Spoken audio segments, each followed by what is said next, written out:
My name is Marilyn. I'm just simply here to lead people to the one true teacher, Jesus Christ, and help encourage people's faith and help encourage people to have a personal relationship with Jesus and to share my testimony and be a witness to God's goodness and to spread love and God's love among YouTube and the whole world as well. And that's because all glory goes to Christ that dwells within me. I'm just, following what He wants me to do. And it really, truly is healing. And thank you, everybody, for being patient with me and watching my videos. It truly means a lot. I honestly did this for Jesus. I started making videos for Jesus because He said that's the only way I'm going to be healed is by making these videos for other people and for myself too and my family. So, yeah. So, here's my kitty. Here's my kitty. Princess. She was a stray cat, but then I rescued her. She's so sweet. Alright, Bible study time. Our biblical question. It's going to be a long one, kitty, okay? No, honey bunny. Biblical question. What are strongholds? In the Bible, strongholds can refer to physical forces, but more often it symbolizes mental, emotional, or spiritual barriers built by lies, false beliefs, or trauma that oppose God's truth and prevent people from obeying Christ. These barriers are fortified ideas and arguments that take root in the mind and hold a person captive, hindering their spiritual liberty and relationship with God. Types of and characteristics of strongholds. Mental and intellectual barriers. Strongholds can be formed by false assumptions, lofty opinions, and arguments that are raised against the knowledge of God. Emotional and behavioral patterns. Repeated sinful behaviors, fears, desires, or emotional wounds can become fortified over time, forming strongholds that enslave a person's will. And I'd like to call that Sheol in the mind, hell in the mind. You can be held captive, prisoner in your own mind. That's what this is my personal opinion. I think that's what Sheol means.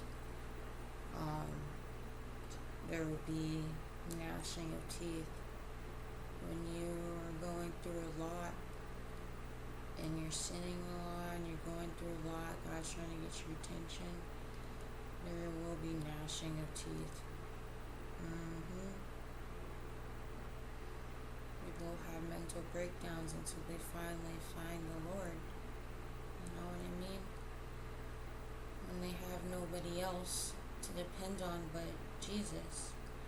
I got saved 8 years ago and I had nobody to depend on but Jesus.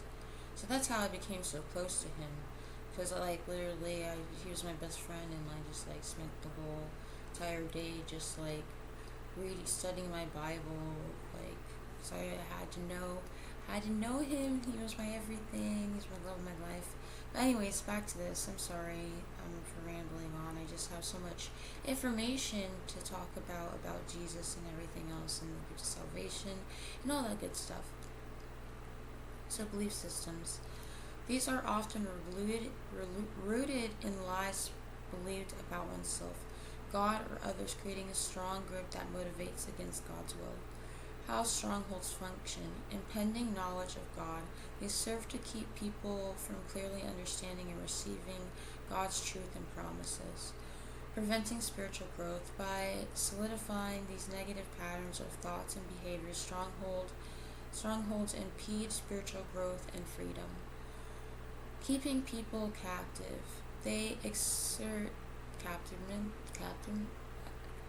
prisoners, held prisoners, captives as I keep stumbling upon that word, captive as prisoners, held captive as prisoners. They exert a firm grip on the mind, spirit, and heart, of holding the individual captive, motivating to act against God's will. Biblical examples in warfare. Spiritual strongholds. The Old Testament mentions strongholds as physical forces that fortify cities that provide a protection or serve as enemy strongholds to be conquered. Spiritual warfare. 2 Corinthians 10 verses 4 to 5 describes spiritual warfare where the weapons used are not carnal but mighty through God for pulling down these mental and spiritual strongholds. The goal is to take every thought captive and obey Christ. I'm going to take a water break. I do apologize. Much better. I apologize if I burp often in these videos. Scriptures and strongholds include 2 Corinthians 10 verses 3 to 5 describing spiritual warfare with weapons of divine power to demolish strongholds, and Psalm 94:22, which states the Lord is a refuge, a stronghold in times of trouble, portraying God as a literal and figurative fortress. Other relevant verses focus on God as a protector, like in Psalms 18:2, and the ability to overcome challenges through Christ, Philippians 4:13. God as a stronghold, Psalm 9 Verse 9, the Lord is a refuge for the oppressed, a stronghold in times of trouble. Psalm 46:7 and 11, the Lord of heaven's armies is here among us. The God of Israel is our fortress.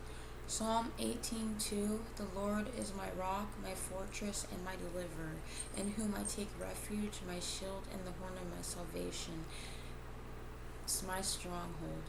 Demolishing spiritual strongholds. 2 Corinthians 10 verses 3 to 5. The weapon we fight with is not against weapons of the world. On the contrary, they have divine power to demolish strongholds.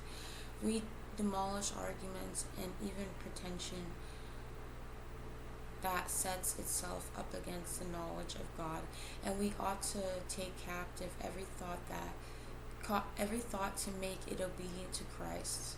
1 Corinthians 10 verse 4 refers to the weapons having divine power to demolish strongholds, overcoming through faith. Philippians 4 verse 13, I can do all things through Christ who gives me strength. Isaiah 54:17, no weapon forced against you will prevail, and you will refute every tongue that accuses you. This is the heritage of the servants of the Lord, and this is their vindication from me, declares the Lord. Luke 10:19, I have given you authority to trample on snakes and scorpions and overcome all the power of the enemy. Nothing will harm you. That is wonderful news. That's beautiful. God's promises are beautiful. I can't get enough of Jesus. Yeah, I went without making a video yesterday and today, even though I had all these ideas written in my notes. But I've been so busy, and then I was spending time with my fiance and my family and stuff, my baby. So I've been itching to make a video. I'm I need to make a new video for Jesus. I need to. Yeah, He's putting that desire in my heart. But yeah, thank you for watching, everybody. I love y'all very much. Have a good night. It's kind of late. It's 3 a.m. 3 a.m. where I am right now. So yeah. I just wanted to make sure that I made these videos before I went to bed. Because it's been on my mind all day, today and yesterday too. I want to try to make as much videos as I can. But of course, things happen. So I'm not going to put a pressure on me to make videos every single day. But I want to be more consistent in making videos because it does help me. It helps me heal. And it's being obedient to God. Yeah, it's being very obedient to God. Her name's Princess. This is Princess. She says, I love you, YouTube. I love you, YouTube. She's the sweetest little kitty. Just found her like a week ago. I gave her a bath because she was outside for a while. She was stray. I'm only gonna give her a bath probably like once a year. Because they self-groom themselves. Hey kitty, what you doing?